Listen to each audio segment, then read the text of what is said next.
Good morning, everyone. I think I'm too tall for this already. My name is Fred Weber, and on behalf of Bill and Peggy and their family, wanted to welcome all of you here today, and I mean all of you. My goodness. It's like one of those mega churches where you seating way in the back. I want to thank you for coming here and joining us in this tribute to Bill. And I made a quick note. We've redone this whole thing this morning at about 5 to 11, so we're on the fly. But I did want one really important, the central organizing principle of this. See, I tried to find a business term because Bill was once a business editor. The central organizing principle of this event is there was a lot to enjoy about Bill. Let's be sure we enjoy today, which means we're going to have a good time because Bill was a fun guy. And just to ruin Eleanor Osmond from the Pioneer Press is going to speak later, but she had a wonderful line in Bill's obit where she said, he was a hoot. And I love hoot. I use it a lot, and I just said, that is so perfect. That's Bill. He was a hoot. Anyway, my wife Sue and I have known Peggy and Bill since the previous last time a Democrat was elected to the U.S. Senate in Alabama. So if you haven't figured that one out, nothing's going to work.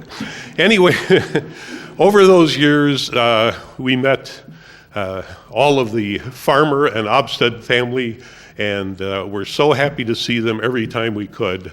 And I think sometimes, I want to introduce the grandchildren. It's always a challenge because when you get to be my age, introducing your own grandchildren is difficult. So I will have to, and you'll forgive me, right? Okay, thank you. So I will have to read your names, but and the reason I'd like you to meet them is they were such an important part of Bill's family. He emailed often, he attended a lot of their events. They were just really important people in his life. And I think as a father and grandfather, we don't always tell that to our children and our grandchildren, and I think we should. So they are Jennifer, Beth, Dasha, Nikita, Flynn, Maggie. I love Maggie. Was he influenced by The Simpsons? Do you think? He loved The Simpsons. Okay, we did. Maggie, Leo, and Anna. And as I say, Bill was really proud of you. He spoke of you often, and he loved you deeply. So, Bill and I met since I met him, probably every 2 or 3 weeks for lunch. So, and what surprised me was, you probably know Bill was Mr. Downtown St. Paul, and he knew St. Paul restaurants. But somehow we always ended up eating at the Old Log in Forest Lake. And I couldn't figure out, why Bill knows all that. Why are we doing that? And I figured it out because he ordered walleye lunch all the time. And it dawned on me, he couldn't catch any walleyes, so he could order one. And it worked. And I thought at the time, too, that for a guy who loved to cook, and he did, he ate at a lot of restaurants. So a little ambiguity there. One of Bill's many attributes, and as I look around the room, I can see this is true, the number of people here who were Bill's best friends. And I've never known a man like that who could have so many best friends. But that's one of the unique characteristics of Bill, is that he was able to make people feel as though they were his best friend. And in fact, they were. He wasn't putting on, he really did that. So, have to skip over here. One of the things I really liked about Bill, by the way, is he despised hypocrites and liars. And I think it's because of his news background. And I think of everything that's happening today, and Bill definitely would not be a candidate for any political office. So, anyway, I do, speaking of things I remember his black Lincoln. People here remember the big black Lincoln? What was important about the big black Lincoln is it was one of the many homes for Lucy. Everywhere that Peggy and Bill went, Lucy went. And I especially remember Lucy was so eager to see them come back, she almost went through the windows. I mean, she just jumped up and down and wanted to see them so badly. So, leading up to, I know a lot of you as friends, family, whatever of Bill, tried to persuade him to write a book. And it started with, we'd love to see a book about the columns that you wrote for the St. Paul paper. And no, he was not at all interested in that. And we expanded it to, well then, add some current observations you have about the world situation. You know, not just your columns, but how do you, because he really had opinions about the world situation. He majored in history, I think, and history was always important to him. And he really knew his history, and sadly I did not. But he could talk about just about anything. And what we talked about most of all, he and I both shared our affection for BBC mysteries and detective shows. And nobody writes those things like the British, and so he and I would call each other and say, this is on tonight, this is on tonight. So he loved books on history and biographies, and here it comes Maggie.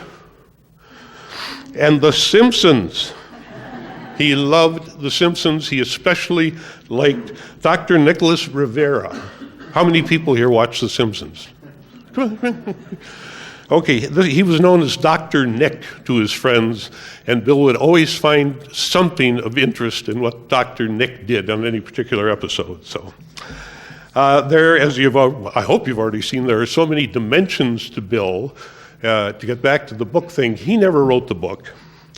And I think today what we're going to do is write the book for him. And that means what we've done is we have divided his life into chapters. And for each chapter, we're going to ask a friend or family to say something about that period in his life. For example, we're going to talk about the early years in Kansas, and Ann Farmer McGee will speak, and David Farmer will speak. And the one thing I want you two to clear up for me is, I understand that his father opened the first gambling casino in the back room of his store in Atchison. Is there any truth to that? Yes. Thank you. Thank you, David. I need some support there. Anyway, so family, friends are going to say, later, if other people would like to say something, we will be perfectly happy to accommodate you too. We'll just pass this microphone around, so if you have things you'd like to say, you can do that. But in between some of these chapters, and at the very end, Scott Crosby, who is also known as Professor Marvel, and the Medicine Show Music Company, are going to treat us to some very solemn music. It's about as solemn as you can get with a washboard and a klaxon horn. So that's how serious that will be. So let's start with chapter 1, the early years. And I think, I don't know if you two decided who's coming first. Well, they're not slated to play now. No. Okay, we'll sit down. Hey. No, you want to do that? Well, we can kick it. We can do it. Sure. Okay. How many say do it? Do it. Well, Bill was forgiving enough to be one of our biggest fans. Now, what we're about to do, if you haven't seen it before, can be a little unnerving. But it's an honor. It's an honor to be here. It is.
Yes, given the solemnity of that, we probably should be in a church.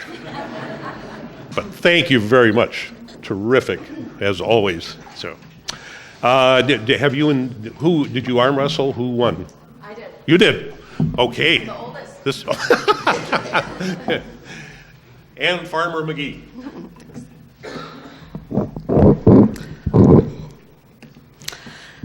My father, Bill Farmer, began stories to my brother and I in the old-fashioned way. Once upon a time, a long, long time ago, there was a little boy and a little girl. So now, Dad, it's your turn. Once upon a time, a long, long time ago, a little boy named Billy was born to a Catholic mother, Mina, and a Lutheran father, Frederick. Billy's parents had defied their parents, and eloped at age 14 and 19 to marry outside of their respective faiths. Both sides of the family started grocery stores, played cards, and told stories. That's it. That's all you need to know. But how he came to love his family and friends on such a large scale and why he became such a great writer does make good stories. As stories go, Bill Farmer was a plot man in his writing and his life, with the plot fueled by small-town Atchison characters, St. Paul corner cigar types, funny family, and newsroom stories. His early 1930s small-town Kansas childhood was not spent in preschool classes.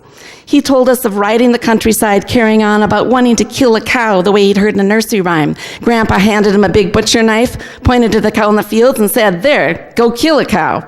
He walked down to the fence, stared into an angry bull's eyes, and came back and said he'd do it another day. He idealized his mother, who cut corners to survive the Great Depression, made him homemade noodles for his lunches, washed clothes in the kitchen sink. His love for his parents was based upon firsthand observation of the physical sacrifices they made for him and led to a lifelong appreciation for the working poor. As a boy, when he sneaked his first cigarette across the street from a busybody lady, the little vignette appeared in the town newspaper that week, including the puking.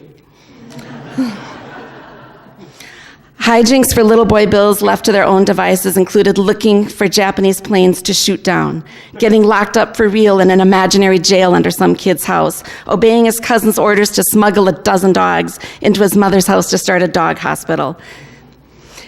He delivered groceries for his dad's grocery store to anyone who asked. Delivery free. He was friends with 2 town bums who wheeled each other around in wheelbarrows. Healthcare in the early 1940s. Dad said, I woke up one morning completely paralyzed, couldn't get out of bed for a full day. Then I walked around hunched over the next day like a monkey. But Mina wasn't going to pay the $40 doctor house call. So what happened? She just let me walk around like that for a day. One day, Dad witnessed his brother accidentally get shot in the foot by a buddy who was squirrel hunting. Seeing blood spew from both sides of Tom's foot, they rounded up some horseback riders and took Tommy to the local hospital. Later, when the other kid's parents offered to make it right and pay the hospital bill, Dad's family refused to accept the payment. Bill proudly told us that you don't make other people pay you for accidents. One Atchison day, late 1940s or early 50s, Joe Smo and his idiot friends were going to stage a Ku Klux Klan event. Bill and his family got out on the lawn chairs, sat down, heckled, and catcalled the idiots wearing bed sheets jumping around in the distance. He reported, everyone knew who they were and called out their names until they finally packed up. Somewhere between high school and early college, he and his friend Bebop Brandt hitchhiked from Kansas to Florida, braving one ride with a bag full of snakes and escaping another driven by a pervert. The kids ditched the trucker, went to the little police, who told them they could sleep safely that night in either the town jail or the baseball bleachers. What turned this extroverted, talkative boy into a writer? Maybe English teacher Violet Randolph writing on his paper, "You are a good writer, but you could be great." Maybe his 1950s University of Kansas education. Maybe being invited to a classmate's home in Cuba one summer during the years that Castro was running around in the hills. When he wrote home to his dad descriptions of a colorful, fading free society, Grandpa Fred, who had a 4th grade education, told him, "Son, you have to be a writer." He was already married in 1960 with me on the way, had bills to pay, and wanted to write. He got a job as a reporter at the Lawrence, Kansas newspaper. Within a couple of years, I don't know how, he got the Pioneer Press job in St. Paul.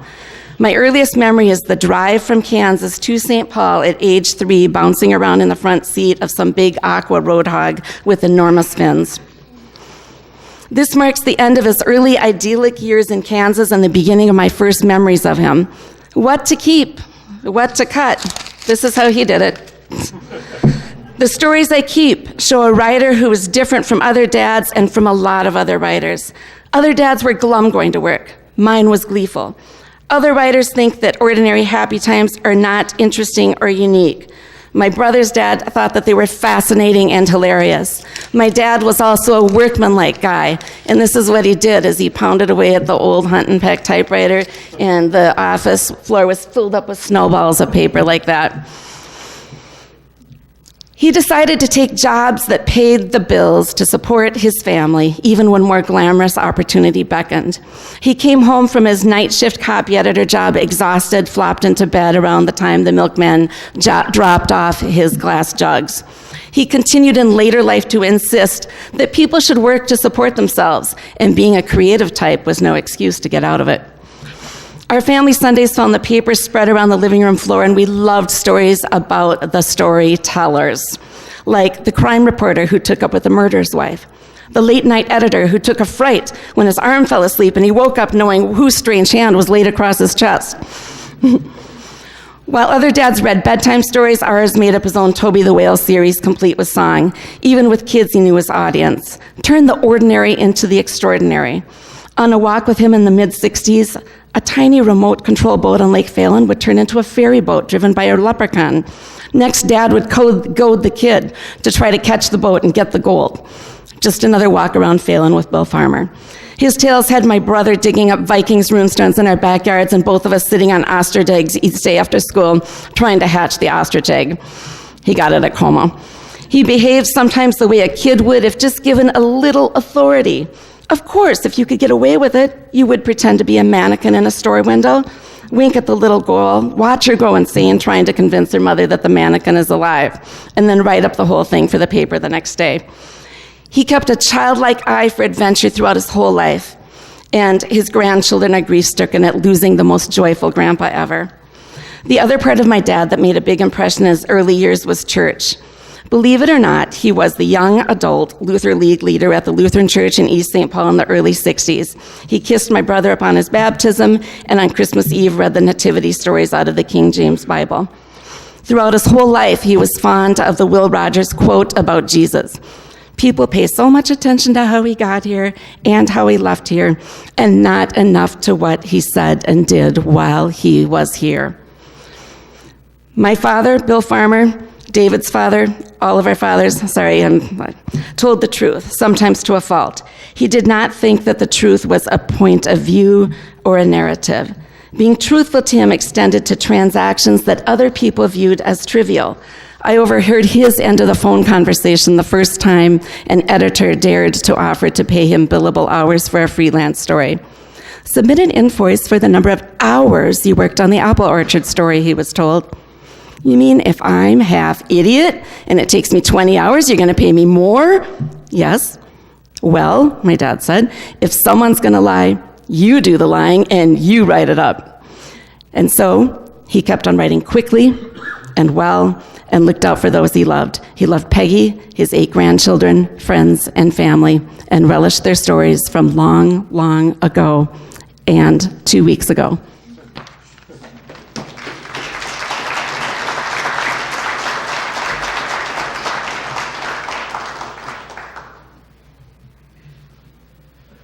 So by the way, at the grocery store, you could not only get some gambling done, but if you played your cards right and left about a $10 bill on the toilet in the bathroom and back, you might be able to find a bottle of moonshine inside of the toilet tank at my grandfather's store as well. I believe we have some audio. If they can play the audio that we gave him, he might be able to tell us a little bit in his own voice about some of his early days. Perhaps. Well, I'd like to know how they got those nicknames. Flywheel Wolf. Flywheel Wolf. I don't know. I think it had to do with the mechanic's ability that he had. Oh, yeah. Actually, I ended up selling insurance, but in my wife's hometown of Hallock, Minnesota, they call the dry cleaners Shrinker Ed, which I think is just great. And when the Undertaker shows up, they say, "Look alive, here comes Johnson." It's 21 past 6. CCO temperature 55. Raj Erickson with Bill Farmer and all the morning crew on WCCO Radio. You know, something else that you don't see anymore, in our hometown, Atchison, Kansas, we had bums in residence. You know, there were hobos who never went anywhere. They just stayed in Atchison all the time. You knew their names, and, you know, they shopped with their local merchants, if you know what I mean. There was Jiggs Walker and the Hustler and Elmer Jett. All these people were part of our community. The Walker? Jiggs Walker. Oh, Jiggs Walker. He served with honor during World War II. They had the biggest funeral the city has ever had when Jiggs passed away. Is that right? Mayor spoke and everything. Yeah. Oh, it was quite a time. Yeah. But Jiggs Walker was the guy, his tar paper shack burned down and the Hustler was caught in it, and the bottom of his feet got injured so that he couldn't go to the liquor store, you know. And he couldn't trust Jiggs Walker to make the trip for him because he knew he wouldn't come back. So Jiggs had to find a wheelbarrow every morning and take the Hustler in the wheelbarrow to the liquor store so he could make his purchase. You're not kidding me now. Is that Absolutely true, at 14th and Main. It was a ritual until his feet got better. so? This guy would push the other one. Push the other guy in a wheelbarrow. It was their transportation. And Rum Collins ran the liquor store. Rum Collins? Yeah, and Rum would come out and do the business at the curb, and off they'd haul with the two of them. It's 26 minutes past 6. CCO temperature is 55. Speaking of hobos and bums, there was another one I forgot in our town, the mysterious man we called the Saw Man, because he walked around town with saws hanging all over him, you know, like you saw lumber with. He had 8 or 10 saws. He wore overcoats in the wintertime, in the summertime, sweaters, everything. Wait a minute. And he rattled as he walked down the street. He had several saws he carried on his person? So they were tied on, hooked on, strapped on. He just rattled when he walked. Was he a professional sawman? Did he, He was the saw man, that's all I know. You don't know if he went out and sawed things? A banker one time came. Almost got through it. A special thanks to Scott Weisner for sending that to me and to Kelly Carpenter for editing that down. It was a 20-minute bit, and I don't think you guys would have wanted to hear all the weather and such back in 1984. My sister was a little too kind. I'm going to roast my father a little bit harsher, and I think some more of that's perhaps coming up. But I'm going to talk a little bit about what it was like to grow up as Bill Farmer's son. One of my earliest memories was at about the age of 4, the Caseys were going to be coming over to dinner at our house. I hadn't met the Caseys yet, and when they arrived, I was a bit shocked to see them come in the door because Mr. and Mrs. Casey were both roughly about this tall. I think they were, the term is little people. It got a little bit more interesting because Mr. Casey was also missing both of his arms. So the meatloaf and mashed potatoes were put out onto the table, and I think Mrs. Casey removed Mr. Casey's shoes and socks, and we sat down to dinner. Mr. Casey grabbed his knife and his fork with his feet and began to slice his meatloaf and eat his mashed potatoes. My eyes were probably the size of saucers, and they got out of the house, got into the car, and Mr. Casey drove the car away with his feet. And it was a point in my life where I should have looked at my dad and said, so I got 50 more years of this ahead of me? Is that what's going to go on here? And the reality is I did. You know, if you look to the left and to the right of you in here, chances are you're going to hear from some of these people in the next hour or so that we have. He brought into our lives more characters than I think is reasonable and normal. I told somebody the other day, I think I was like 47 years old before I met a normal person. And I want to promise you that my dad was a wonderful father, wonderful grandfather, and he loved his grandchildren immensely. He really, with my own family, really looked forward to hearing about my daughter Elizabeth's next adventure, which there are many. And he treasured the times when he would get an email from my oldest daughter, Jennifer. He just loved every bit of that, and I know that they're going to miss him. Growing up, after the Caseys had left, we continued to have some pretty interesting experiences, unique that I wouldn't imagine most of you have had. It was about 2 years later that a man showed up and dropped off a guest that would be staying at our house for a week that we had to look after. It was a lion cub from the Como Zoo. And my dad was going to be writing articles about our family taking care of this lion cub from the Como Zoo. So for a week, we were bottle feeding this lion cub. We at the time had a house cat named Rhubarb. I think Rhubarb showed up 2 weeks later. We didn't see much of Rhubarb during that week, but an incredible time. There were the other times, the travel. We spent time in Hawaii and Montana and all parts of the country. When he became travel editor, allowed us to have wonderful experiences. And the one that I'll always remember was the time that he took us to Greece for a full month. And that was during the school year, by the way, kids. So everybody remember, especially you younger ones, it's okay to go away for about a month. Drop out of school, go see the country. A couple of very touching father-son moments that I guess I'd like to share as well. It was, I couldn't tell you the year. I had to have been about 8 or 9 years old. And my parents took my sister and I to go see The Sound of Music at the Plaza Theater. At that time, your feet didn't stick to the floor at the Plaza Theater. It was actually a legitimate theater. We're watching The Sound of Music, and I am getting just absorbed into this. I mean, I've never been that touched by a movie. And it gets down to the end, and I'm on the edge of my seat. The Von Trapp family is trying to get out, escape the Germans out of Austria, and they've made their way out after making their big performance. And there's a scene you might recall where they're going down along some railroad tracks. And my gut's wrenching and flipping, and are they going to make it out? So I have to lean over, and I said, Dad, are they going to get away from the Nazis? And he leans over to me and he says, son, yeah, they're going to get away from the Nazis, but a train comes along and hits them and wipes out the entire family.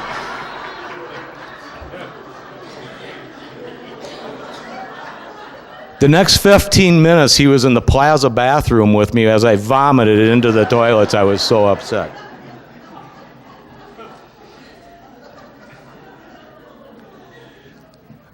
A few years later, it was a dark time in our house. Truly was. I was 15. My parents had gotten to the point where divorce was imminent. And it was roughly this time of year. We were coming up on Christmas. And the house was depressing, to say the least. Sitting in the living room, and it's, I don't know, 6, 7, 8 o'clock at night. And my dad, bleepity bleep, this place is depressing. We don't have a Christmas tree. He hands me $40, and he says, David, go out and find a bloody Christmas tree. So I get a buddy of mine, and we take off. I couldn't drive. I was 15. We take off and go looking out for a Christmas tree, and we went to half a dozen tree lots, and they were either closed or the trees were falling apart, and there wasn't anything to be had. So I got a great idea. There's a family about 3 or 4 blocks behind our house that had planted 3 trees in their backyard, and one of them was just beautiful. So we went over and we cut down this Christmas tree and brought it home. Well, you heard that my dad couldn't stand a liar and loved honest people, and he, kind of built that into me. I learned those lessons. So being the honest 15-year-old that I was, I gave him his $40 back. This opened up a line of questioning that eventually had me confessing to what I had done. And it was kind of a rough night, to be honest with y'all. A little bit later, 2 or 3 days later, his friends had come by, and I think he might have told them, because everybody really made a point of telling me how beautiful our Christmas tree was. My dad pulled me aside, maybe Christmas Eve, I can't tell you, the day before Christmas Eve, and he pulled me aside and he put his arm around me and he said, son, he goes, there aren't words to express how disappointed I am in you. But by God, that's a beautiful tree.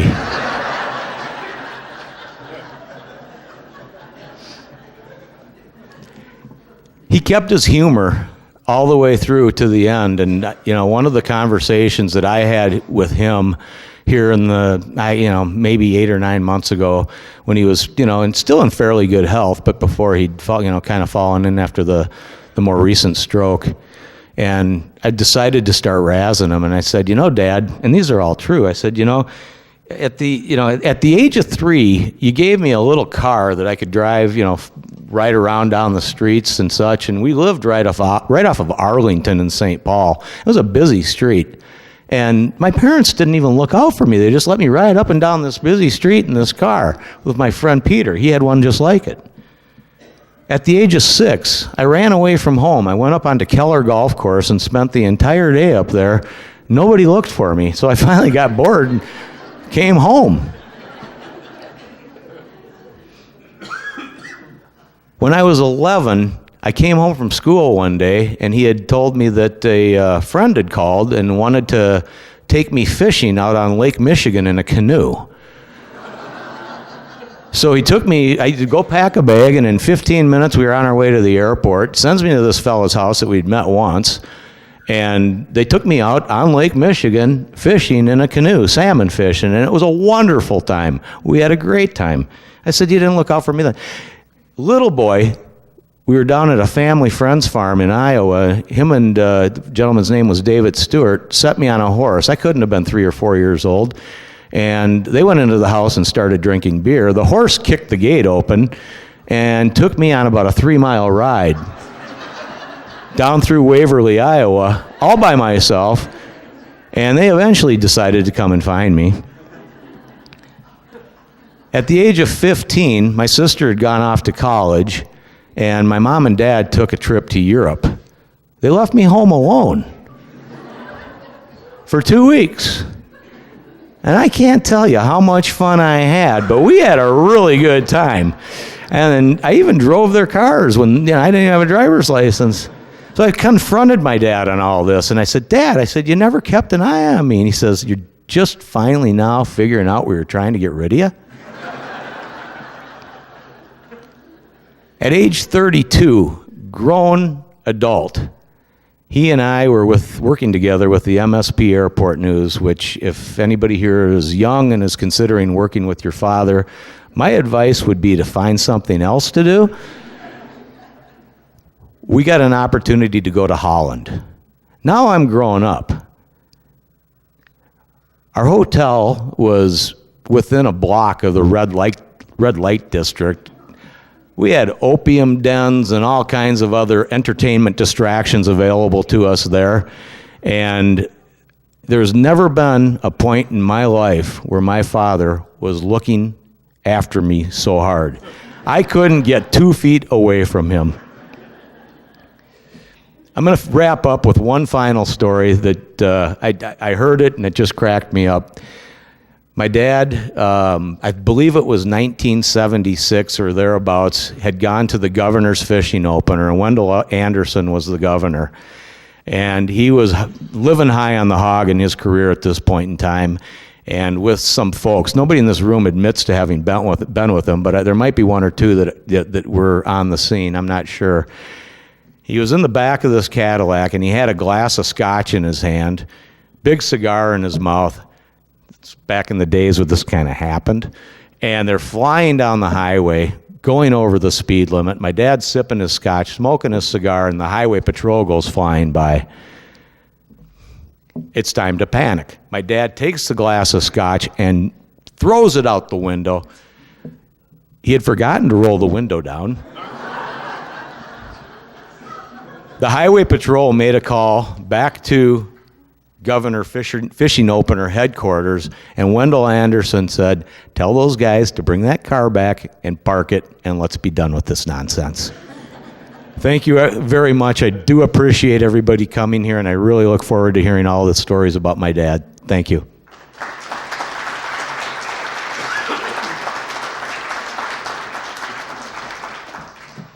I think you can see that both children inherited some of the better qualities of Bill, especially storytelling. They're great stories. I was surprised about a couple of things, though, this business about shooting the Japanese planes going over Atchison. I always thought he went after Quantrell's Raiders, but apparently not. See, that doesn't, down here it says who, whatever, right? Yeah, okay. The other thing is I'm really glad that Ann didn't get her hands on my script for the show. Thank you. Chapter 2 in Bill's life. Chapter 2 is what I call the Twin Cities years. And we have a couple of people who are going to talk about Bill's life, his legend, his stories that occurred after he moved here to the Twin Cities. The first is Eleanor Ostman, who was with the St. Paul Pioneer Press for an amazing 38 years. She worked very closely with Bill. She was the food writer at the Pioneer. Do you see any farmer food? Do you see any kind of connection there? Anyway, she's the lady I quoted earlier who said the wonderful, he was a hoot. Eleanor?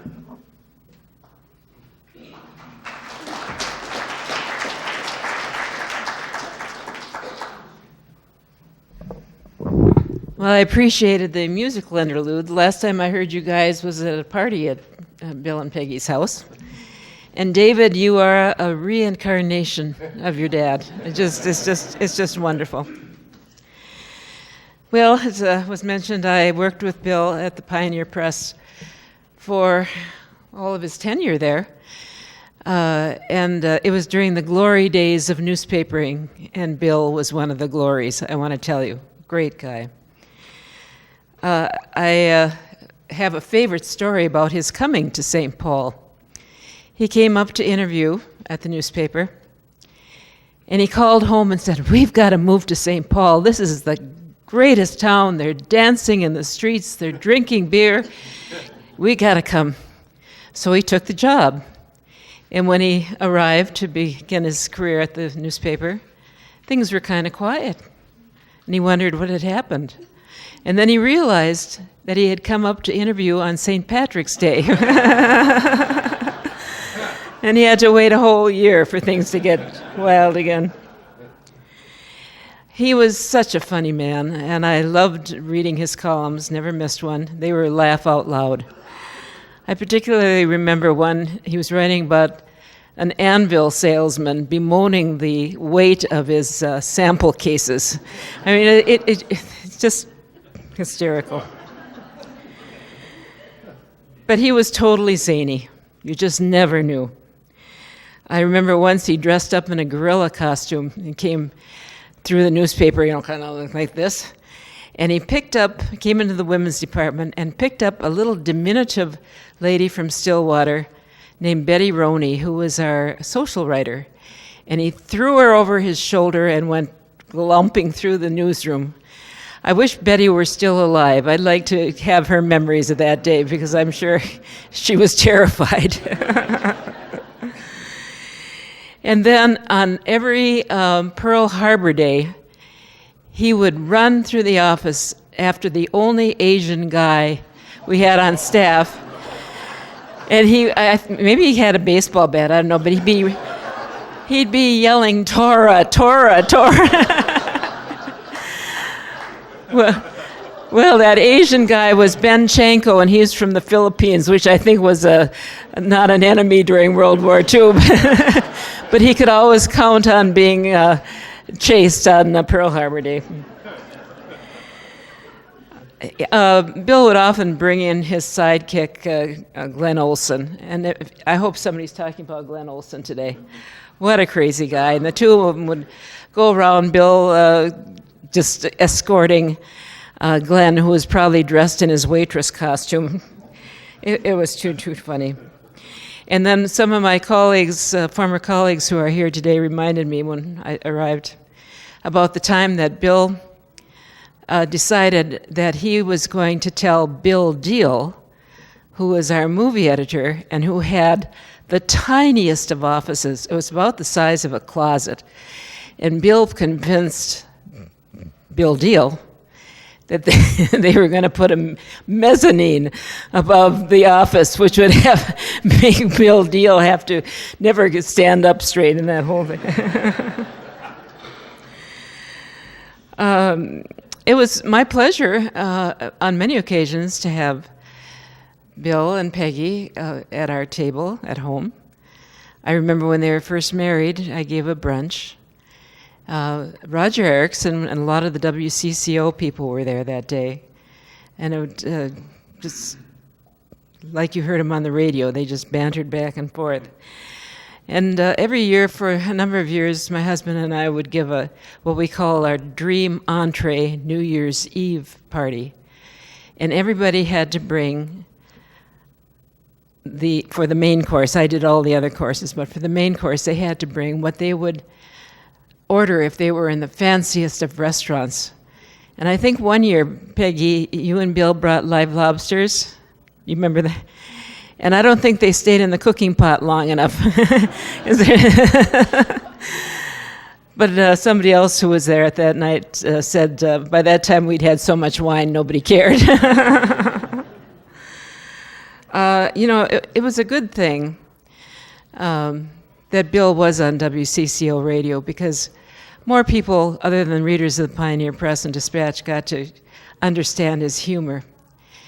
And as was mentioned earlier, he was the travel writer, and I don't know if that was his favorite job, but he certainly relished it until the bosses said that they couldn't afford to send him on trips anymore. This is what the guys are telling me who remember it. So he was going to write a story about Hawaii by doing it on the telephone. And he had to call people in Hawaii and say, well, how would you describe the color of the ocean? Is it kind of azure blue? And how's the sand? Is it white? This is what I made my notes on here. I particularly want to say that my best memories of Bill are just when I was talking to him. And he could make whoever he was with more erudite, more humorous, just sparkle, because he had that ability, that humor, and it passed on to those around him, and that was such a joy. I'm wearing stars today. Bill is up in the stars right now, but he was a star when he was on Earth, and he continues and will continue to shine in my memory. Thank you.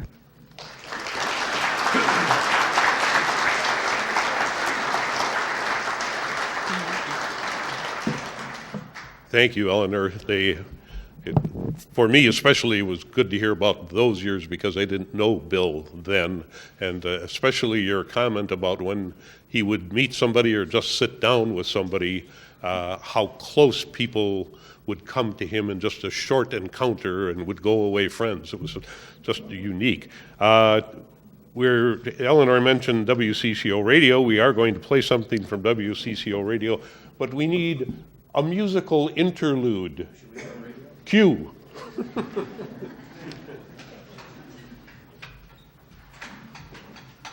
you folks ever watched anybody watching television?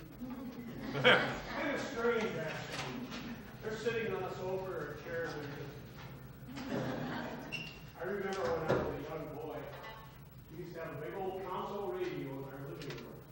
And boy, I'd sit there and I'd listen to all these old radio shows, and it was great because you had the sound, but your mind had to create the picture. And that's what was great about radio.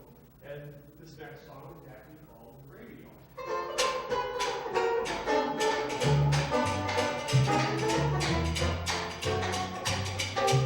Radio, remember radio.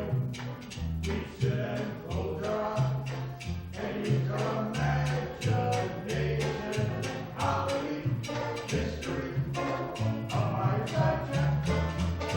Together we sat, listening nightly to our favorite show, radio. Why did you ever go? Oh, won't you please come back and entertain us? I long every night to hear the past of my radio. I miss you so.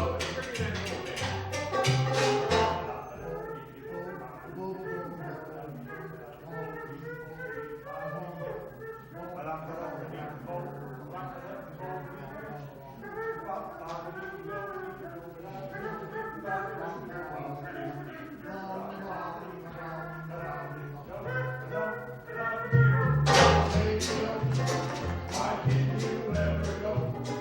Oh, won't you please come back and entertain us? So I long with every night to hear the passion smiling in radio. I miss you so. Major Woe, I miss the shadow of Red Allen's alley wall.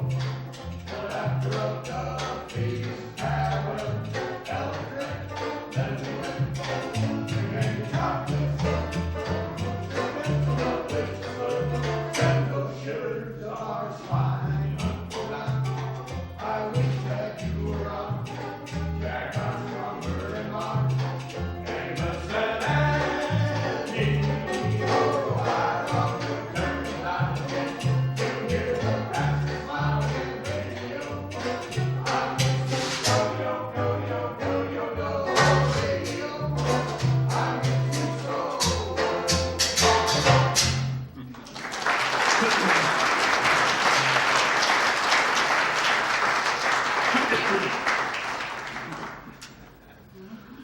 That was great. It reminds me for a long time, I know some of the younger people may not relate to some of the programs that were mentioned, but back in the day, radio was called theater of the mind. And that's because of what, Bill? No. Scott. Don't you know his name? Scott. Did a really good job of portraying, what that means, theater of the mind. Anyway, and it's also a great segue, as they say, to WCCO Radio, which you've heard quite a bit of now. But anytime a question would come up about anything on CCO Radio, Bill Farmer would always run to the phone and say, "I'm going to call Murph." And Murph, of course, was Steve Murphy, and he was one of Bill's longest and strongest connections to his many happy years at CCO. Steve? Did he? He's coming up.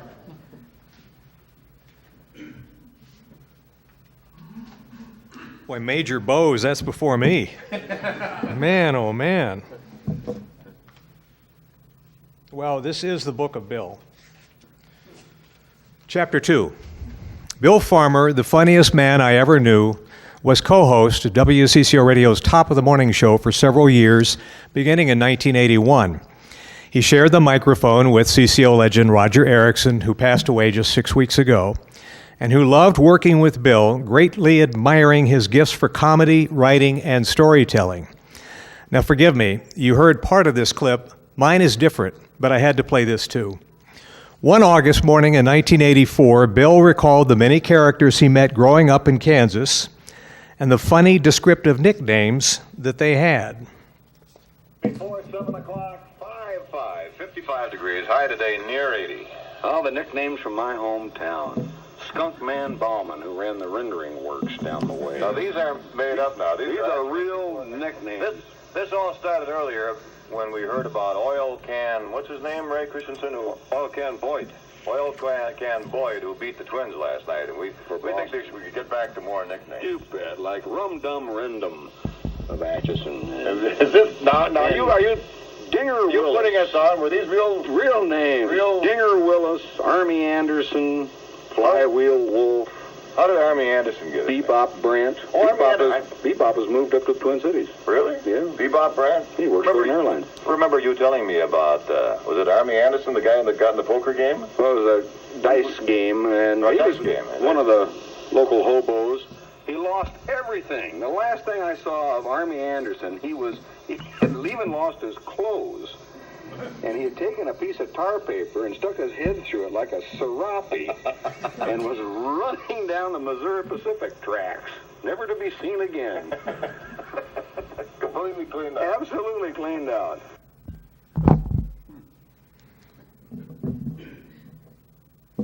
There we go. I was the morning news editor in those days, and Bill would arrive at the station around 5 a.m. to write gags for the 6 o'clock show. He'd borrow a newspaper, and within 5 to 10 minutes, he was banging out joke after joke about current events and especially politicians. But he would apply his writing talents to just about everything. When Andy Williams visited the station, he changed the lyrics to Andy's signature song, Moon River, to something more fitting for Minnesota in the springtime, Slush River. Andy loved it and sang it on the Boone and Erickson show. Soon, CBS caught wind of Bill's talents and had him writing gags daily for DJs at the various stations throughout the entire CBS radio network.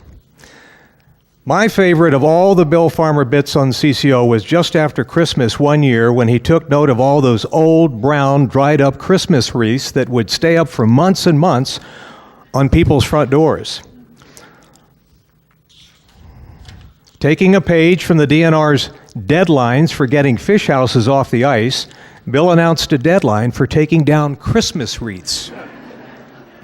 Yes, many listeners took it seriously and would call the station asking for confirmation of the exact date to avoid being in violation of the wreath rule. One more thing, Bruce Hagovic, my news department colleague, could not be here today, but he wanted to share a memory of his own. We worked together with Bill. Bill could find humor in almost any life situation and even push the limits of what were ordinary standards at WCCO back in the day. One story that comes to mind to me, back around 1990, when Bill was an active member of the WCCO staff, we had a news story of national interest about 3 Northwest Airlines pilots who, while intoxicated, and I mean fully intoxicated, flew a passenger plane from Fargo to Minneapolis and thankfully landed safely in Minneapolis. They had been drinking heavily in Fargo the night before, all 3 of them. Now, Bill, being what he was, you know Bill, he did a segment on WCCO radio starting with the question, how could they fly a large plane with 91 people on board while intoxicated? His theory? It was easy. They simply zeroed in on the Rum River to land safely in Minneapolis. Now, despite my concerns about drinking and driving, let alone flying an airplane, I thought the joke was hilarious, especially given the local touch of the Rum River. Bill was invaluable, instrumental in writing and performing comedy skits on WCCO for Charlie Boone and Roger Erickson on the Boone and Erickson Show. What a great show it was. He would come to work with a smile each day, and at the end of the day, he would leave us all laughing. And I think that's a wonderful life lesson. Thank you, Bill. Rest in peace. Bill was one of a kind. I know it's a cliche, but it's true in his case. He was a comic genius. We worked with him for almost a decade. We watched him at work. He was a warm and a wonderful guy. And the Book of Bill is one that I will read over and over in my mind with laughter for the rest of my life. Thank you.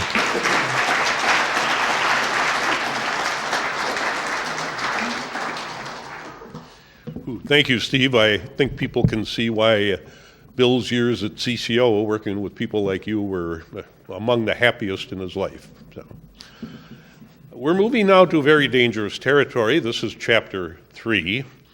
I have called it the prank years. And it's kind of, I'm trying to weaseling out here because it's a period of time during which Bill met people like Bob Perizzo and Ernie Peacock, and, well, he'd met Bob earlier, but they got together, and I guess maybe hijinks would be a nice word for what they did. But as far as Bob Perizzo, I think there are a few people outside of Bill's family who knew Bill as well as Bob. They lived together as bachelors, which of course is probably the most testing situation one could ever get into, especially with Bob. So they knew they were bachelors, and they actually had what at the time was called a bachelor pad. Remember that? Well, they're gone. Both Bill and Bob, though, were known for their meticulous housekeeping and their hygienic habits. It was quite a place. I just want to warn Bob that there are some stories that should not be told. So, Bob Perizzo.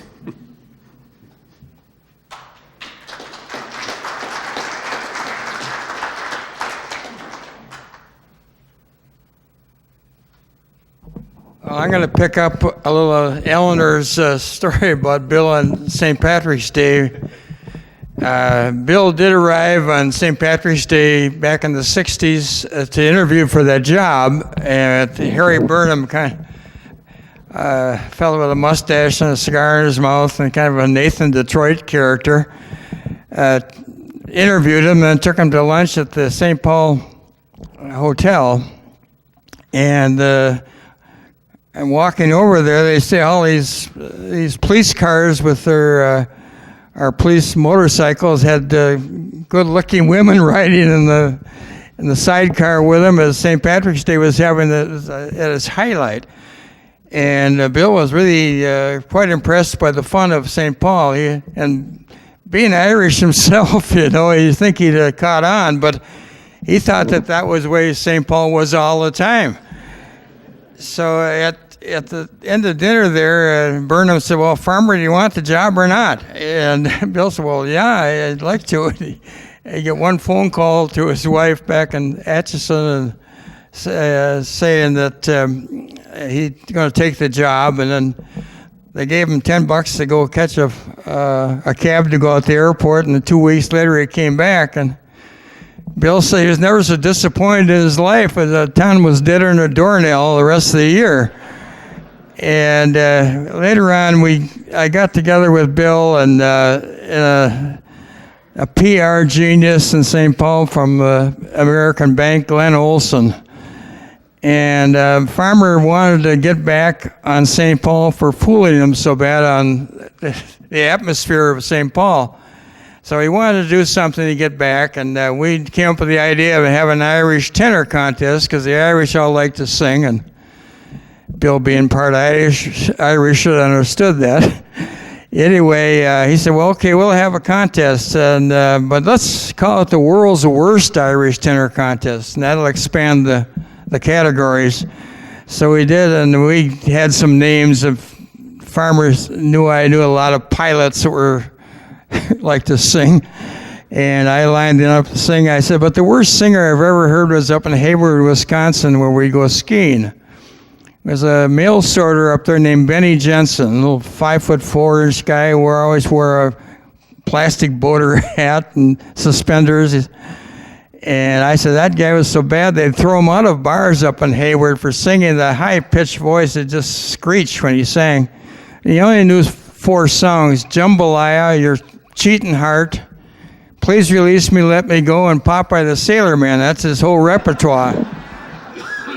But Farmer said, can you get him down here? I said, well, I'll try. I'll call the post office, see if we can get him in. And Benny had never been out of Hayward in his life.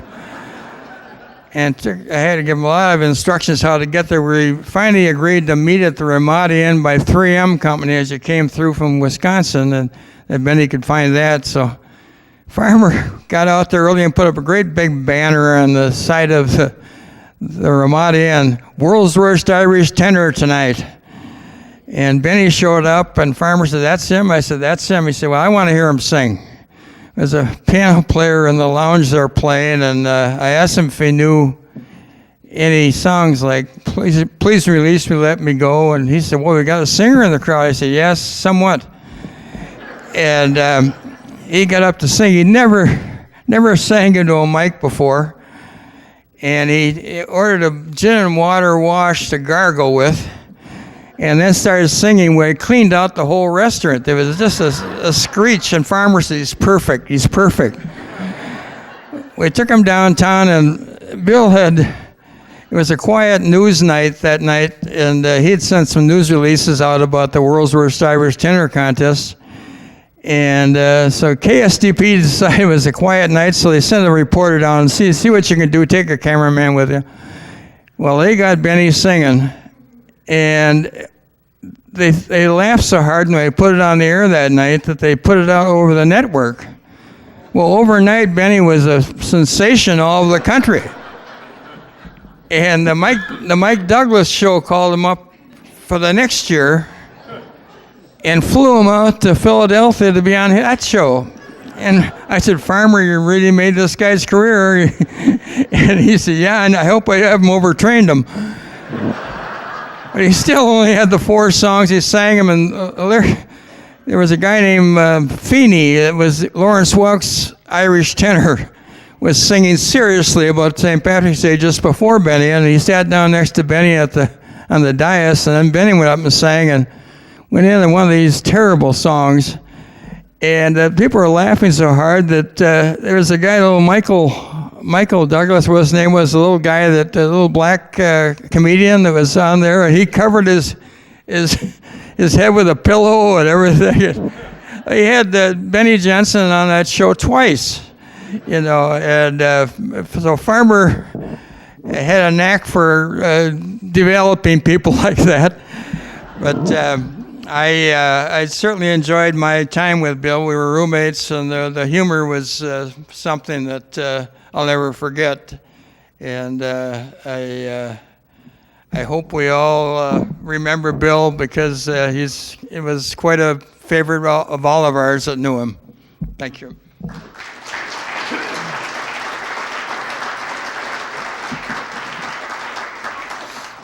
Bob does not take a backseat to anybody in storytelling. And what impresses me most of all is he does it without notes. And I should mention, Bob and I have known each other, you ready for this? 57 years. And speaking of stories, I have stories about Bob later today, okay? We talked about CCO radio, and we were going to have another friend of his, talk about more pranks, but before that we have another musical interlude. Do you want to cut it? Okay. Moving right along. Bill Fillmore, and I think a number of you know Bill, will speak on behalf of Bill's many outdoor friends. Bunch of rascals, but they are here. These stories of Bill's outdoor adventures and indoor pranks. Among his many activities, Bill is the manager of 4 municipal liquor stores in Richfield. Okay, earlier I said, did you get the food, Bill connection? Do you get the municipal liquor store Bill connection? Okay, I don't need to say more about their close friendship.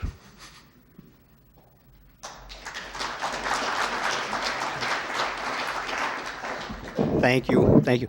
I've known Bill for 27 years. I met him at the Governor's Fishing Opener up in, I think, Detroit Lakes. And our love for fishing kind of created our bond. And Bill did a lot of things, but he introduced me to a bunch of guys that, I mean, you'll never forget. Really nice people.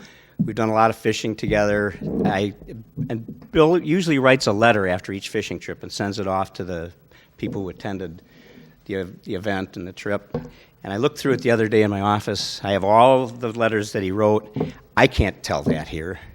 I just can't. But it was a lot of fun.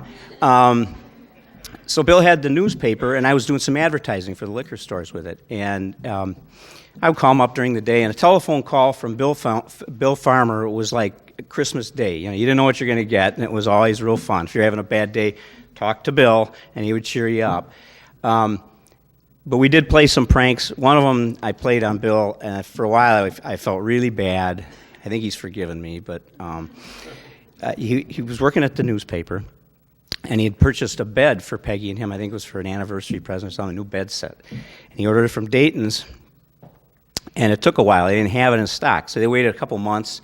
One day I called over to the newspaper, and David answered the phone. I said, Bill there?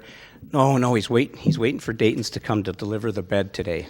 I thought, oh boy, I'm going to have some fun. So I called Bill at home, and in a really crummy Middle Eastern voice, I said, hello, Mr. Farmer. I says, this is Larry Covington from Dayton's. And he said, oh, hello, Larry, how you doing? I said, oh, I have some news for you. We cannot deliver the bed today. And he says, and Bill sometimes, that tone of his voice, he's, what do you mean you can't deliver the bed? I've been waiting for so many months, you know, bleep, bleep. And I says, oh, no, I'm so sorry. He says, why can't you deliver that bed? And I said, the truck will not start. Well, Dayton's had 100 trucks, you know, so he says, the truck won't start, you know, and he hangs up on me. So I thought, oh boy, I pulled a good one. I better call him back. I call him back, said, Mr. Farmer? He says, oh, not you again. I said, yeah, it'd be Larry Covington. I says, you know, I feel bad. He says, you better feel bad. I says, I'm coming over to your house with 2 warm sleeping bags. He just, I'm telling you, he hangs up the phone again, and I'm so proud of what I did. I called David. I said, David, you should see. He says, I know what you did. You've got to call him back. He's headed back to the paper. Dayton's is on their way to deliver the bed of the house. And so I called him back, and God, I begged him to believe me that I played that joke on him. And he was mad at me for years. And in fact, we were talking about it a couple of weeks ago, and he says, you son of a bitch. But then he got me back. I have 4 liquor stores, or run 4 liquor stores. We opened up a new store, and we were going to have this big promotion where it was called Festa di Alitana. We were going to have Italian wine and candles and hors d'oeuvres and stuff, and Bill was going to take pictures for the newspaper because we advertised it up. And we had this Italian gentleman named Adilio who played an accordion, and he would sing, and it was beautiful. We had it on a Friday evening. Bill was taking pictures, and Saturday came around. We're going to do it again on Saturday afternoon, and the phone rings Saturday morning when I'm leaving for work, and in his voice, the fellow says, Bill, this is Adilio, and it's Bill Farmer, but I don't know it. And I says, Adilio, how are you? He says, oh, not so good. I says, not good? He says, no, I cannot play today. I says, you can't? Are you okay? Oh, I don't know. And I said, well, your car start? Oh, car starts. And he wouldn't give me his voice right away. I says, well, what's the matter? You know, I said, I paid you. I need you to come. You were a big hit. He says, oh, I got my zucchini caught in the concertina.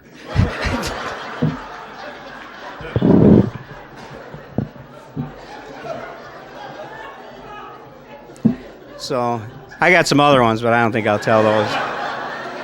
My wife says, you're not going to tell that. Okay, thanks a lot, everybody. We love you, Bill.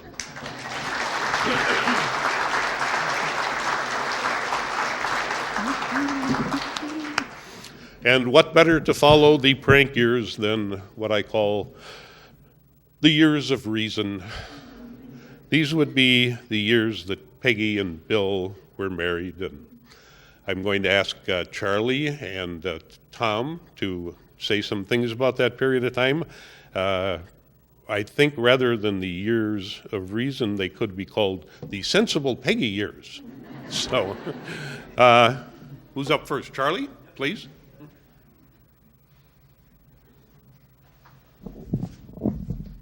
Good morning. As Fred said, I'm Charlie Opstead. I'm one of Bill's stepsons. And I had the same thought about the age of reason because it makes sense, especially now that we've heard so many of these stories today, that when he got together with my mom, that there probably was more reasonableness in Bill than we might have expected. But from my standpoint, I'm not sure that there was a lot of reason that went into his coming into my life and I into him and all of ours. Because keep in mind, I was 12 years old the first time I spoke live to Bill. And at that point in time, David and Ann were largely grown. They, I think, were out of high school and in college. And Bill had been having, it sounds like, a lot of fun as a bachelor. And no matter how you slice it, he was not looking at a time in his life where he was going to have to deal with kids again.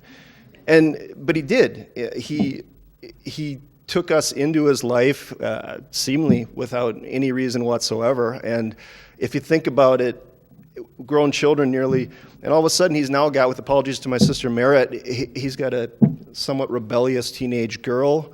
He's got, in me, essentially a walking Q-tip with a personality to match. And then he had my little brother Pip, who was 7 years old, and he didn't have to do any of that, but obviously he did. And I get that the real prize for him was being able to be married to my mother, but I can say, because I'm a step, that I'm not as funny as the rest of them, and I don't have to be, but from the time I first spoke to Bill live when I was 12 years old until just over a week ago today, I never felt like a step anything. It was just, suddenly we were a part of his life, and he was a part of ours, and it was like that for our entire time together. I said the first time I spoke to Bill live a couple of times, and that's an important phrase because, like so many families in Minnesota at that time, I had heard his voice many, many times long before I ever spoke to him.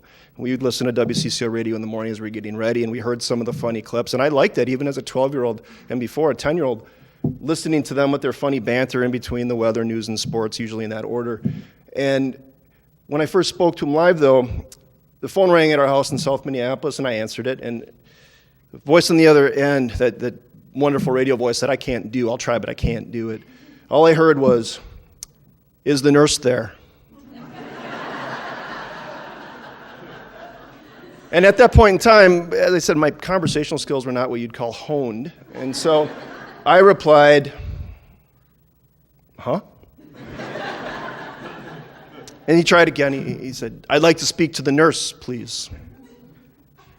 And I realized at this point I need to up my conversational game a little bit. And so I said, "What?"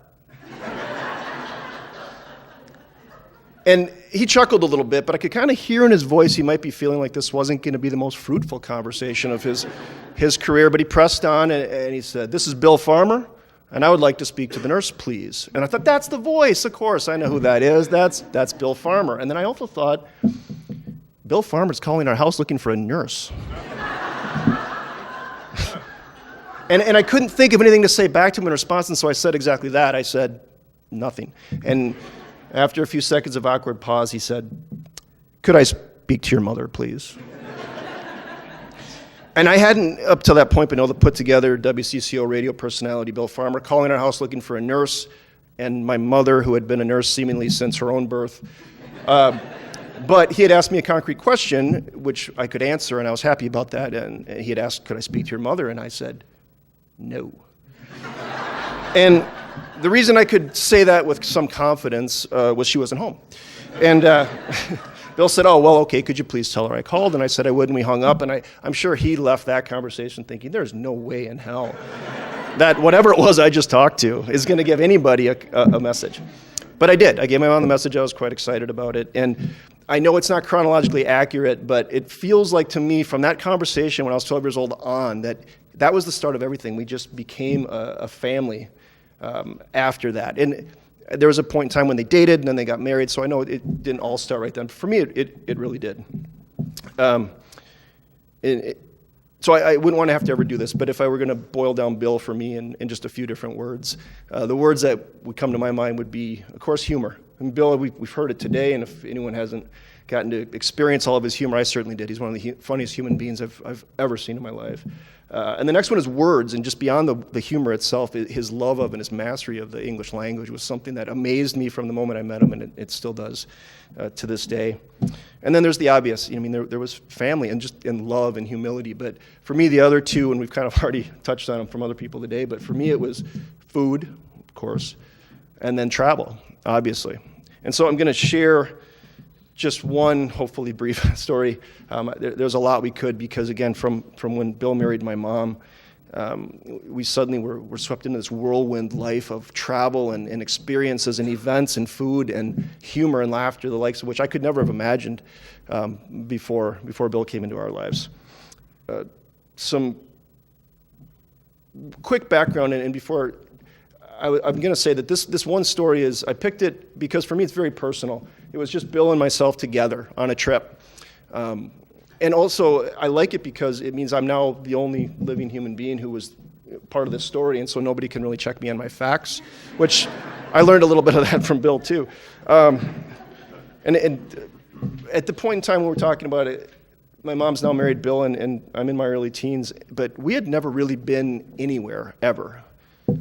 We would go, my siblings and I would go up to Kitson County, to Hallock every summer for a couple of weeks, and spend time with the relatives, and we loved that. We'd been to Wisconsin, and my international travel experience consisted of my grandmother dragging us across the Canadian border to play bingo. So I wouldn't say that I was or any of us were well-traveled at that point in time.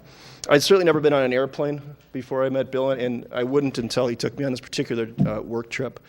And side note to a degree that, Bill's work was really his life, and that's not in the negative sense of it. It's just, for me, again, it felt like we were swept up into this world of his in which, and you heard it from many of his friends, that he was always joking and laughing and always writing and always coming up with comedic things to do. And so it felt to me that he was always working, but not in that workaholic-y way, not in that kind of negative sense. It's just, it was the fabric of his life, and we became enmeshed into that fabric, and it truly was fantastic. But anyway, my first time on an airplane was with Bill. We flew to Miami, Florida, and because it was Miami, Florida, it meant it was also the first time in my life I'd gotten to see the ocean, and he was tasked with writing some stories about a cruise ship, and so it was the first time, obviously, I'd been on a cruise ship. And so for me, going from this walking toothpick who'd never been anywhere to suddenly cruising the Caribbean and eating foods and getting to see things I never would have imagined was all due to Bill, which again makes it also very, very special. The cruise ship in question was a ship called the SS Norway, which at the time was the world's largest cruise ship. It's long since been dwarfed by other ships, but Bill's job was to write about the SS Norway, and because it was the largest cruise ship in the world, and it was magnificent and fancy and like nothing I'd ever seen before. And it was also really special to me because Bill took me along as he worked on the ship. He was there to write stories. That was his job. And I think that my complete lack of communication skills at the time was a bit of an asset, because he took me along and sat me at the table, and he knew I would never say a word, and I didn't. And I want to jump in and just say, as another side note, Bill's going to be remembered, and rightfully so, for his humor and his words and his love and all those things, but he was an amazing travel writer. He was phenomenal, and that's not a joke. I don't know, well, I do know, I've not read anybody since Bill was writing travel that could write the way that he wrote about travel. And I have a little bit of amateur authority in that I still travel a lot, and I still do read a lot of travel works and blogs, and I still read those same in-flight magazines on the airplanes that Bill first started writing for. And I'm not saying that the writers are bad today, they're fine, but Bill had a little something special. He put a spin on every story in a way that I'd not seen since, and I think it's what made him such a great travel writer. Even if travel writing wasn't his favorite part of his career, he was truly phenomenal. And I asked him about it once. I was in college, I think, and I was feeling in my mind very adult and professional, and I said, Bill, could you walk me through your creative process? And in reality, I think I probably said, Bill, how do you do what you do? But what he said stuck with me, because his response was, I don't think it's my job to write about the details of a place. He said, I think it's my job to tell a story about a place in a way that the reader can imagine themselves there and will want to go there. And that stuck with me forever, because what I heard and what I still hear in his response was, whatever it is you're doing, do it slightly differently. Do it slightly oddball, and by doing it slightly differently, do it better than what might be considered the norm. So anyway, back on the cruise ship, we would sit and he would interview people over a beer or over coffee or whatnot, and I would listen, and it struck me that he never asked any questions about a boat or water or anything you'd think you'd need to write a story about a cruise ship. He would just get to know people, and he would ask them questions about their lives, and he would tell them about his life, and they would laugh, and he would do that laugh that he could do that I'd never seen until that time, where he would be pounding his hand on the table and doubled over, and his eyes were closed, and I'm sure many of you have seen it, and there's tears coming out of his eyes, and he couldn't speak, and his mouth was open, and I had never seen a grown person laugh like that, and he did it all the time. And over the course of him writing these, or taking these interview notes and whatnot, and he'd scribble them on paper, and again, the answers had nothing to do with anything, and suddenly the end result was these wonderful travel stories, which were really personal interest stories that were kind of wrapped inside of an article. The other really great part about that trip, obviously, was just he and I one-on-one, and we got to know each other really well. And I do know, I learned something on that trip, and in spite of, we talked a little bit about gambling and whatnot, I found out on that trip that Bill kind of hated gambling, and he would get quite angry if people around him were gambling. And the way I found out that Bill hated gambling was by gambling and getting caught gambling by Bill. But that's honestly not the story I want to tell. I'm going to wrap up with the actual point of all this, the story that for me was the quintessential Bill. This was, again, my first real one-on-one time with him and the introduction to him, but it resonates throughout his entire life. And that at that time in the early 80s, automatic doors weren't a thing, right? Today we take them for granted. You walk into Target and the door opens. But back then we had to still apply some sort of a little bit of effort to a door. But the SS Norway was new and it was fancy and it had automatic doors. But automatic doors were new technology then, and they didn't always work. And 3 different times on that cruise, we walked up to a door, and there was a group of rather befuddled tourists standing there because the door hadn't opened, and there were no knobs or handles, and there was no way to get in. And instantly, the first time this happened, he did it twice more as he honed his work, but first time it happened, he immediately went into comedic mode. And he kind of changed and he became very authoritative, and he stepped forward and he said, "Sorry about this, folks." And people, I think, thought he worked for the cruise line or for the door company. "Apologize, the doors are a bit sticky today. Have no fear, I'll have you on your way in no time at all. However, should it happen again, I'm going to give you a little trick so you'll be able to get through the doors yourself. What you need to do, and this is the key, you need to convince the automatic door operator that you are serious about wanting to go through this door. Here's what you do." And he turned around and he walked up the door and he said, and I apologize for swearing a little bit, but he said, "Open the door, damn it!" And he slammed his hand up angrily, and of course by doing that he triggered the sensor immediately above the door and the door would open. And we'd get a variety of responses. We would get some people laughed because they realized what it was he'd done, and a few people kind of slink angrily through the door because they realized what he had done. And then some other people would actually thank him for having opened the door for him. And for me, that was Bill. He could take any situation, any event. This was a door not opening, and he turned it into something that was fun and funny and memorable. I remember that for the rest of my life, and I was just a teenage boy at the time. And that was really, as I said, that was Bill. Everything was fun, and everything was funny, and everything was memorable. And on a slightly less funny note, but Bill gave me, and all of us but me, an incredible life. It was full of humor and full of words and full of food and full of these experiences, the likes of which I could never have imagined. And so, closing up, I'll be forever grateful that Bill called our house that day in South Minneapolis, and I carried on a great conversation with him. And I'm very, very thankful that he took us all into his life. Thanks.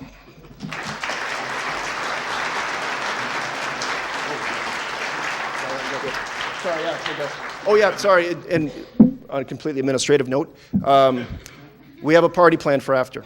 and we want everyone to come, and anyone doesn't come is in a lot of trouble. And so we didn't have time to print anything up. You can take notes, and then we'll make sure that people get ushered there. But we've rented out a bar in downtown Stillwater, just about 5 minutes away from here. It's called the Portside Bar. It is on its address, if you want to put it into your phones. It's 317 Main Street. So it's right on Main Street in Stillwater, really easy to find. You can just go down 36 if you want and take the exit into Stillwater, probably the easiest if you're not familiar with Stillwater to get there. It's on Main Street, but you'll want to park behind, so on the riverside. The freight house is right behind it, and the public parking right behind the freight house parking. So don't park in the freight house lot, but right behind there.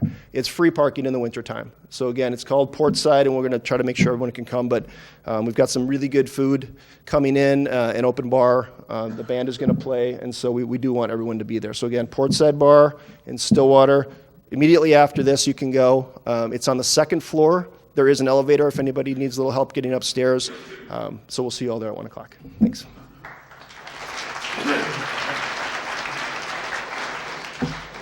I just want to observe you've done a great job of elevating your vocabulary. So, and thank heaven you did not get in the way of this union. So, anyway, Bill's other son-in-law, Tom Brock, I think will add some interesting perspective to Bill's life. Bill's stepson-in-law, better known as Merritt's husband, or Bill would refer to himself when I'd talk to him as the evil stepfather-in-law. That's how he referred to himself. I'm going to read a story that Bill wrote. This is unpublished, chronicling one of our many memorable trips to Hallock, Minnesota to visit family. The title is The Night the World Threw Up, written by Bill Farmer, describing Leo and Flynn's first visit to Hallock in November 2003. You know the weekend will not be exactly stellar when your son-in-law suddenly burst into the motel lobby, vomiting on the staircase, vomiting in the hallway, vomiting in his room, and no kidding, vomiting in his shoes. It was a grand slam performance, but a mere appetizer for the feast of misfortune that lie ahead. 8 of us had endured an always uncomfortable 7-hour road trip to the northwesternmost corner of the state of Minnesota in mid-November, a trek akin to being dragged foot first for 4 miles along a recently graveled road by a team of Clydesdales with diarrhea. Next in the sickbay order came 6-month-old Flynn, who had been looking a little peaked anyway. He burst forth finally at 3 a.m, puking and yowling as his already queasy parents rushed him to the hospital for the next 2.5 hours. The medicine he had received in suppository form did little to calm his frayed little system either. Daddy and Mommy both barfed and moaned deliriously throughout the night as well, looking then by 8 a.m. like extras taking a break during the filming of Nightmare on Elm Street.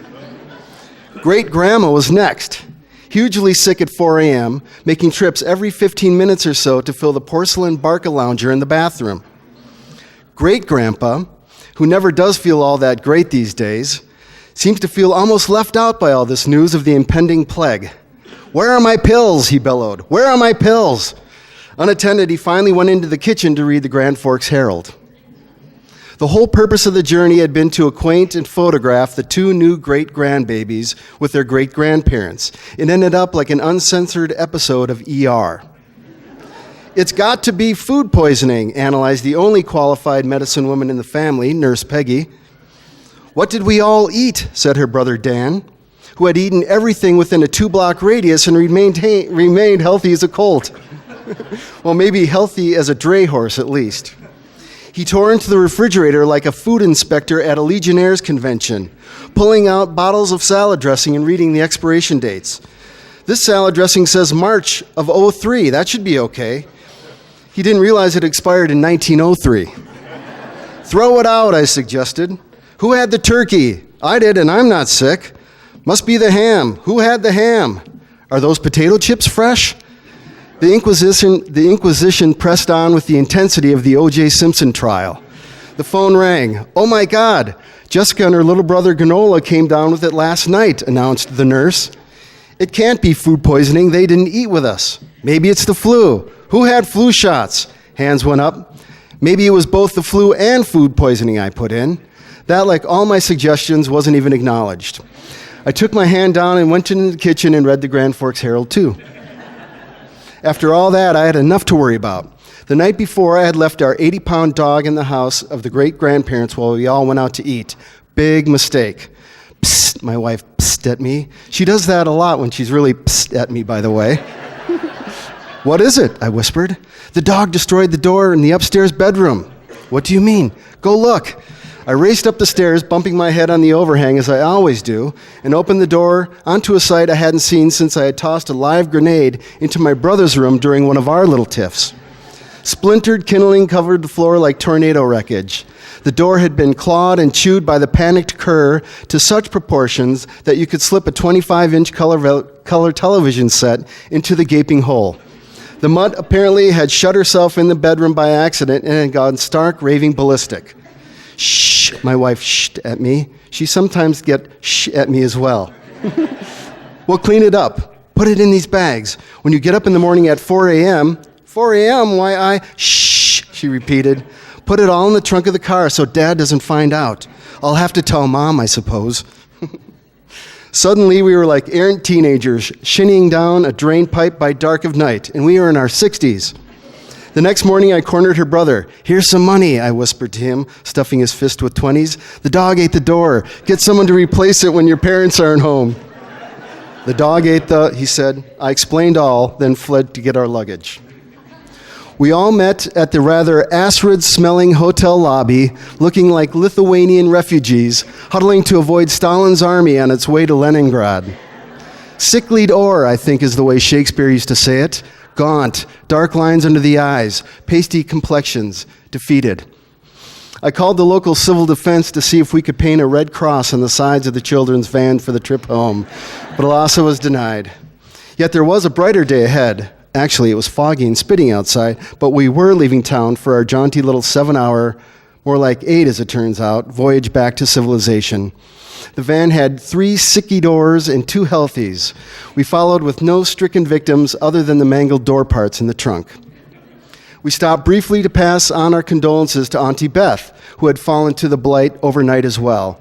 She smiled wanly and, or was it my imagination, gave us the finger for inviting her into this mess in the first place.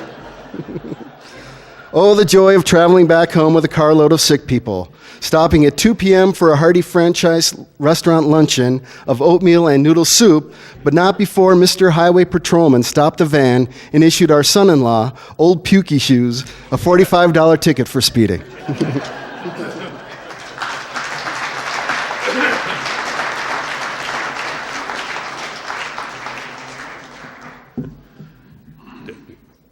This is, by the way, not in response to what you just did, but I think at this point I should tell everybody that this is tending to run long, and that's okay. The reason it's running long is Bill led a rich life.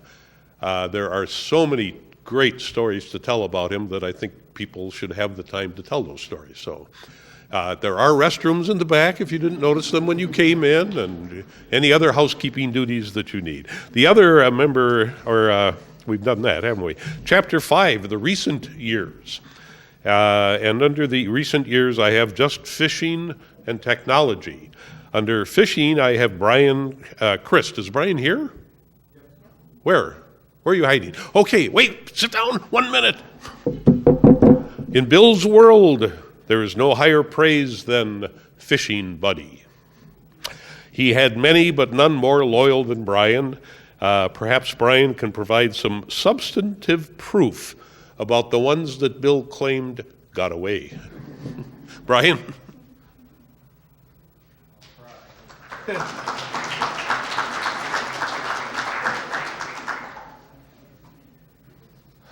Well, now I fully understand why he was the way he was in the boat. I met Bill back in, I believe it was in 2013, and of course I met him at the coffee shop, and I had seen him many times before that. I just thought he was a grumpy old guy sitting there doing his crosswords. And then it started out that slowly we introduced each other, and ended up discovering that we were both writers. Of course, I was nothing like what Bill was. I wrote sports, so I didn't have to have a vocabulary. I just wrote. But it was late that year in 2013 when we met, and then the next year, Bill started trying to convince me that maybe we should go fishing because we both loved to fish. And Bill had David's boat, that nice little boat that he had there, and he says, well, yeah, I tow that all over the place, let's go. So we started fishing together, and 1-2 times a week we'd go fishing. Of course, the funny thing is I found out that both Bill and I did kind of have the same sense of humor, but we'd get in this boat and we'd be doing 10 miles an hour to get across the lake. Well, we're talking about a lake that's 10 miles wide, so it takes us 20 minutes to get across the lake. But again, I was happy to be out there fishing, and Bill, was sitting in the boat with him, and again, I can definitely tell now where all these stories came from that he kept telling me in the boat. We got to know each other pretty good. Well, the next year, he had really spiked my interest in fishing and all the stories and the fun that we had out on the water and, just getting to know each other like we did. So I decided I was going to buy another boat or buy a boat. And of course, being me, and David knows this as well, I have to have bigger, stronger, faster. So I bought a boat. I bought a bass boat. And I wish to God that I had video of Bill in the boat when we went across the water. Because Bill loved to fish, and he loved to fish out of my boat, but he hated going 65 miles an hour across the water. And he would sit there, and I'd say, no, I said, are you okay? And he's like, yeah, I'm fine. And we'd start out, and Bill would be sitting there, and the first thing he'd do is turn his hat back. And pretty soon he's grabbing the front, and then he's grabbing his chair, and he's looking at me. I wish I had video of that, I really do. But anyway, so we again, did a lot of fishing, and then of course we did a lot of fishing out of this boat and hit lots of places, lots of lakes. And Bill had been muskie fishing before, and he said, but he'd never really seen one. He'd seen them in the water or whatever, and he'd never really seen one. And I said, well, then we'll have to do some muskie fishing. Well, we did, that year finally. Probably 3 or 4 times a week, we went out on the boat and went fishing. Well, the next year, this is 2016 now, we could hardly wait for the ice to get out so that we could get out and go fishing. And I mean, boy, we were really excited about it. And Bill actually finally got me to sit still long enough to actually crappie fish, because Bill loved to crappie fish and he loved to walleye fish. And he'd tell me these stories, and we'd go out and he'd say, okay, well, we got to go here, and we got to go in this water, and we got to do that. And he would talk about these barn door crappies. And of course, I never saw one while we were fishing. But he always said, you can't keep the small ones. And I'm like, Bill, that's all we catch. But we did. And again, like I said, he also got me to go walleye fishing. And I actually started enjoying that, sitting still. I was not one to sit still on the boat. Bill would always get extremely angry in his nice way that he could, when we would be sitting in a spot and we'd be trolling along, and all of a sudden Bill would catch a couple of fish. And I'd say, well, it's time to move now. And we'd go off somewhere else. And he hated the fact that I would never stay in one spot long enough for him to catch more than 2 fish. But of course, he was only catching small ones anyway, so it didn't matter. But then it was later last summer, and we had fished a lot. I mean, we probably went out 3, 4, 5 times a week sometimes. And David and our friend John and of course Nikki was with too.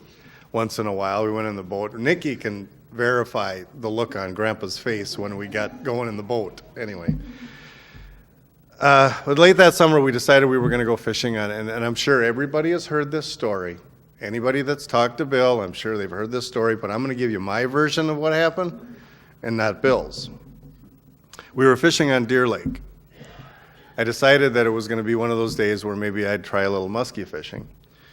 And as we were going along, and of course, again, bantering back and forth, and Bill's in the back of the boat where it's a nice, big, wide area for Bill to stand and do his fishing, and I'm in the front.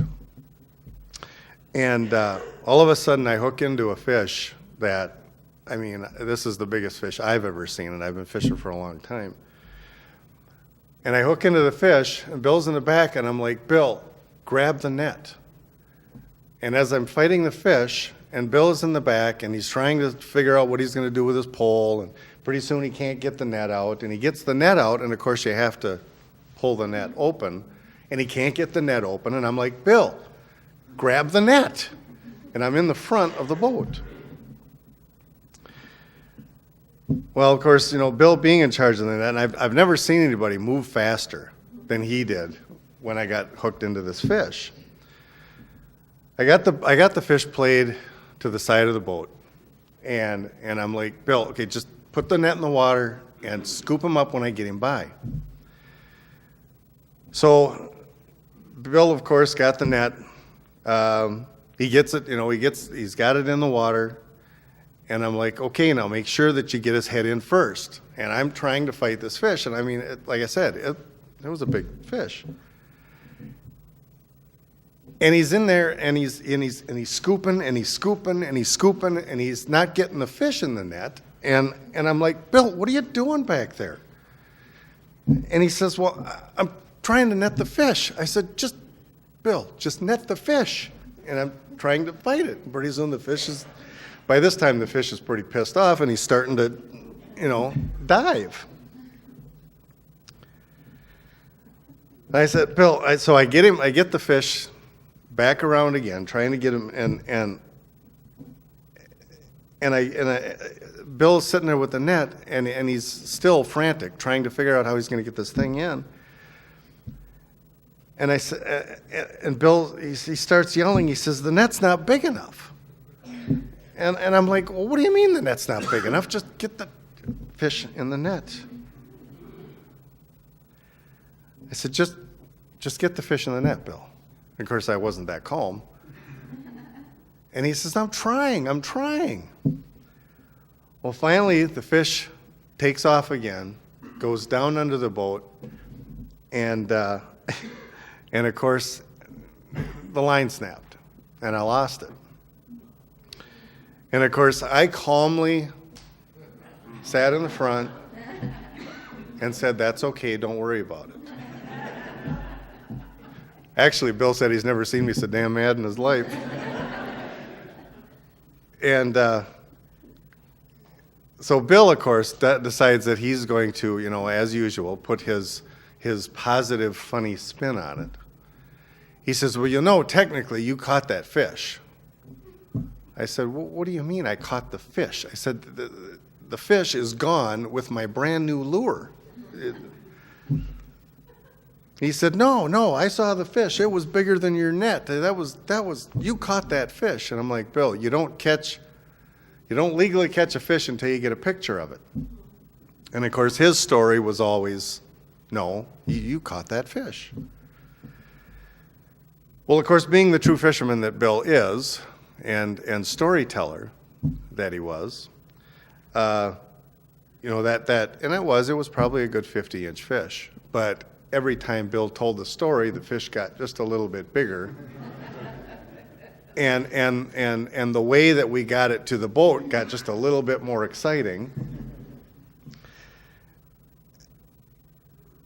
And that was, you know, and that wasn't the only time. That wasn't the only time that we had, you know, we went walleye fishing, you know, David and I and Bill, and of course, you know, again, he just absolutely loved to be on that water. But you know, the thing that I'm going to remember the absolute most about Bill is how everything, like everybody has said here, was fun. Everything was exciting. Everything was funny. Everything was turned into, and you never really saw him. I mean, even if he was serious, he still made something funny about it. I'm gonna miss those times in the boat. It's gonna be pretty lonely. But I promised him that I was gonna catch that damn fish and get my lure back. So, thanks.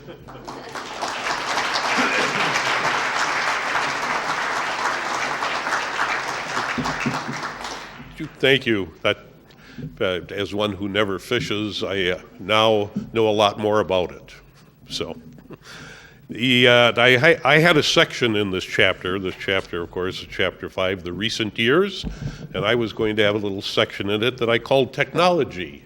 And I think a lot of you can see how really silly that idea is when talking to Bill about technology, because he may have never met a man he didn't like, but that cannot be said for computers.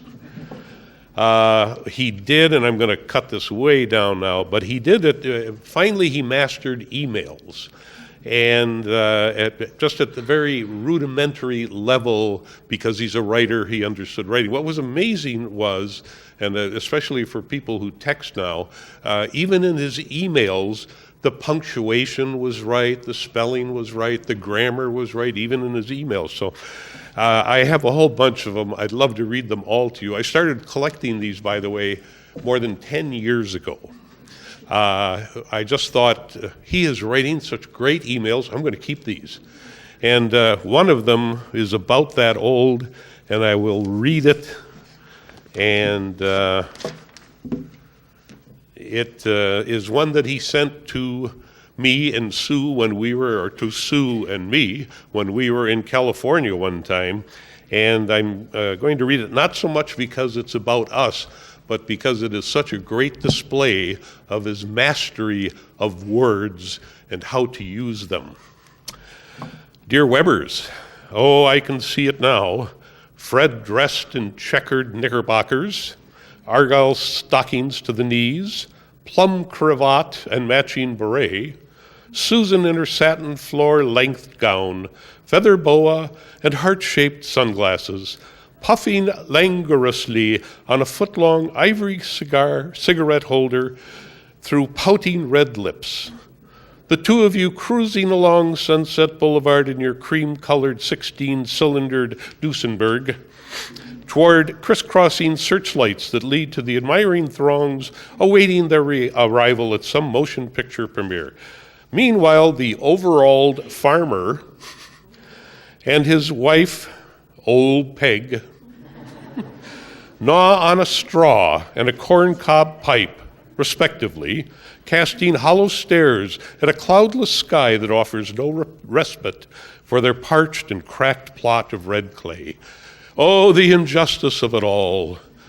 Well, you two madcaps had better start combing the confetti out of your hair because you're coming back to reality all too soon. In the meantime, enjoy yourselves, nibble some caviar, snort a few last grains of cocaine, spit on an illegal immigrant or two. Gad, how I miss that all. So, just one thing before I introduce Tom Woodard, Peggy's brother, is that if you're thinking this was the kind of service that Bill would have loved to attend, what makes you think he didn't? And so now I'd like to introduce Tom Woodard, Peggy's brother, to remind us there is a dimension to Bill's life and our lives. It's kind of difficult going behind all of these funny stories. And Fred and Tom and Charlie and Dave, I'm going to get even with you because I'm supposed to do the serious part of it. And it's hard to do that in here. But I had an episode with Bill in August when he was still at Regions. I'll be okay. I came down to see him, and Peg had told me that he really wasn't in the mood for much company, and I understood that. And but she did after I waited in the waiting room, she did come back and say, well, Bill wants to see you. He wants to talk to you. But she said, remember now, he's slurring his speech and all that. And so I'm on my way down to see Bill, and I'm thinking, this is going to be really neat. I can't hear. Bill can't talk. Neither one of us know sign language. No. But anyway, we did our best. And but the thing that really got me was when I was ready to leave, I just went up to him and said, Bill, you're getting tired, and it's time for me to go. And he took my hand, and he held it tight. And he said, God bless you, Tommy. And excuse me. And I said, and God bless you too, Bill. I liked that side of him too. It was the private side, but it was Bill. So those last 4 words that he said to me, God bless you, Tommy, I'll remember them forever and ever. Would you pray with me? Father, you have decided that the plans that you have made for Bill are now accomplished. And you have decided that he should be with you now. We know that he is well taken care of by you. But Lord, there's something you have to remember, and that is that the people he left behind, we need you too. We need you to help us mend our broken hearts, to help us dry the tears and the many, many questions that we're going to have. Bill won't need to be reminded, but remind him anyway that just in case he forgets, that Bill is out of our sight, but he'll never be out of our heart. Rest in peace, Bill. Amen.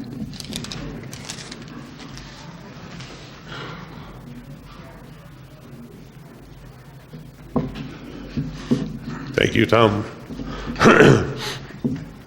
It certainly does remind us that there are dimensions to our lives that should be remembered, and thank you for pointing that out. So, I think it's appropriate now that we enjoy some heavenly music. That's the best I can do. From Professor Marvel and the Medicine Show Music Company. And this will be our closing segment. Well, some can. Others can't. I can't. I can't follow anybody. Yes, you lead. You can do that.